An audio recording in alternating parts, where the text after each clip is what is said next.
Hello, my name is Anil K. Ram. I'm a gastroenterologist, have been practicing in Citrus County since 1992. So you had a colonoscopy, your gastroenterologist discovered some polyps and he took them out and he sent them to the lab.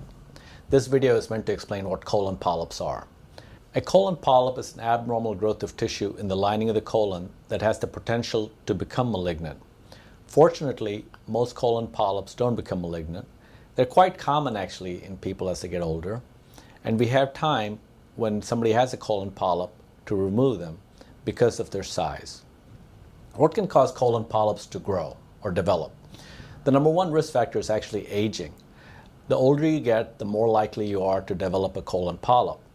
It's well known that about 1 out of 4 women after the age of 50 and 1 out of 3 men over the age of 50 can develop colon polyps. Lifestyle can the way you live your life can actually put you at an increased risk for developing colon polyps. Too much red meat, too much tobacco, being significantly overweight, those are all risk factors. Another risk factor for developing a colon polyp is a family history of colon cancer, or if you yourself have had a history of inflammatory bowel disease such as ulcerative colitis or Crohn's disease.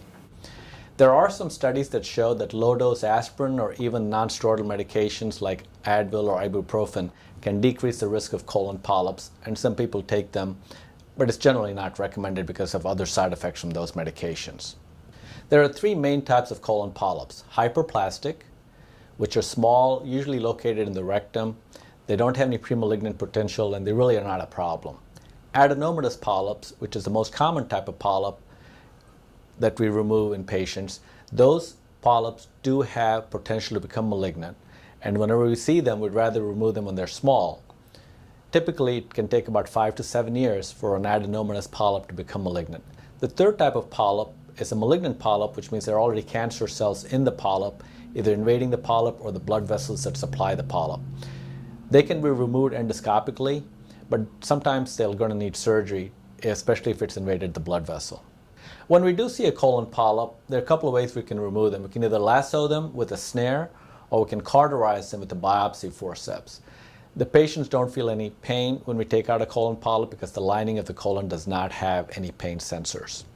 As with any procedure, there are complications associated with the colonoscopy. The most common one is probably bleeding, especially if you take out a polyp, especially if somebody's been on blood thinners. Fortunately, this can be controlled locally. Another potential complication is called a perforation. For that, you might need to be on antibiotics and in fact hospitalized. Occasionally surgery might be necessary.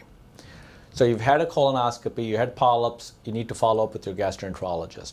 It's very important that you follow up with them after the procedure if you've had polyps taken out. The reason being, A, you want to go over the pathology report, and B, your doctor will describe to you the importance of having a surveillance study, typically in 1 year, 3 year, or 5 years. If you've not had polyps, you can actually wait up to 10 years, but if you've had polyps, it might be anywhere between 1 and 5 years that you need to be followed up. I hope this short video has given you some understanding of what a colon polyp is.